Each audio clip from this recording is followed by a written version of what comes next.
Welcome back to my channel. Thank you for joining me on another episode of Primath Zoom. In this lesson, we will be focusing on how to subtract decimals. So let's dive right in. What are decimals? These are values that are less than 1. They are represented by decimal points like this to separate the whole numbers from the values that are less than 1. The values less than 1 are called decimal fractions, and they appear to the right of the decimal point. For example, this number 25.63. Here the 25 can be called the whole number. And in the middle we have the decimal point. And to the right of the decimal point we have 63, and these are called decimal fractions. Let's explore. Clement had $4,357.32 in his bank account. He used $1,522.40 to pay for petrol for his car. How much money is left in his bank account? Here, we're talking about what he had before, and then he used the sum, and we need to find out what is left. So it is indicating to us that we must subtract. So this is our place value table, and we are going to put in the place values. So can you help me? All right, let us start from the left. Thousands. So we are starting from thousands because we notice that the largest place value is thousands. After thousands, we have hundreds, and then tens, ones. Then we have our decimal point. Then we have tenths, hundredths, and we're going to stop there because our smallest place value is hundredths.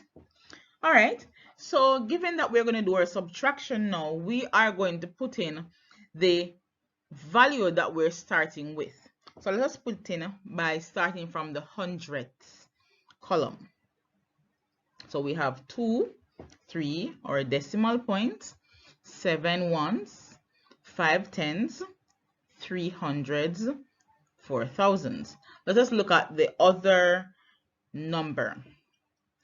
0 hundredths, 4 tenths, or decimal point, 2 ones, 2 tens, 5 hundreds, and 1,000.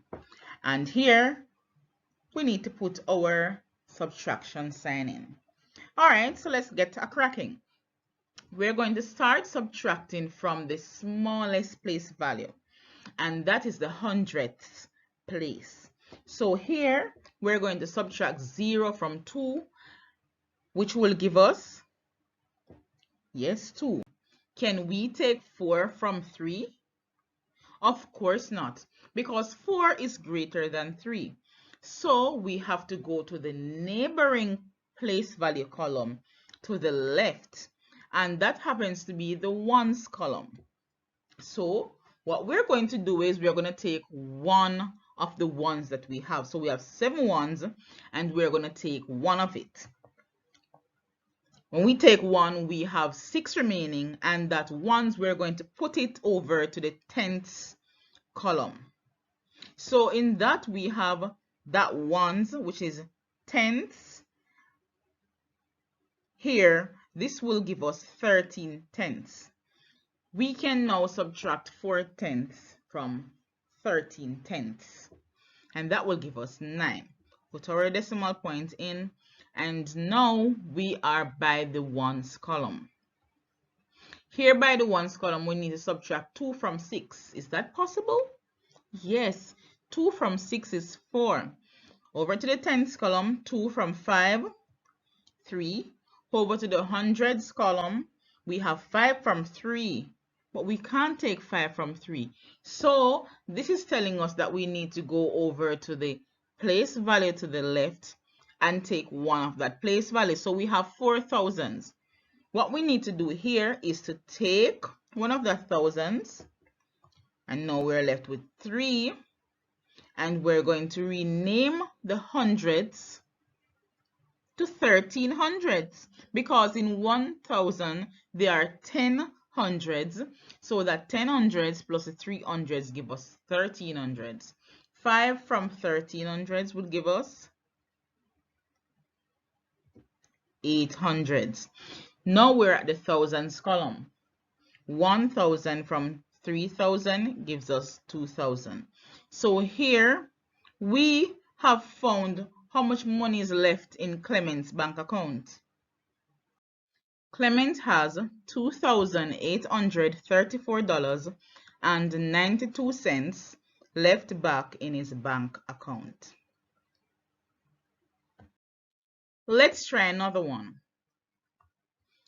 After measuring the length of a clothesline, Sammy Joe realizes that it is 2,846.28 centimeters too long. If the clothesline is 9,851.39 centimeters long, how many centimeters should the clothesline be?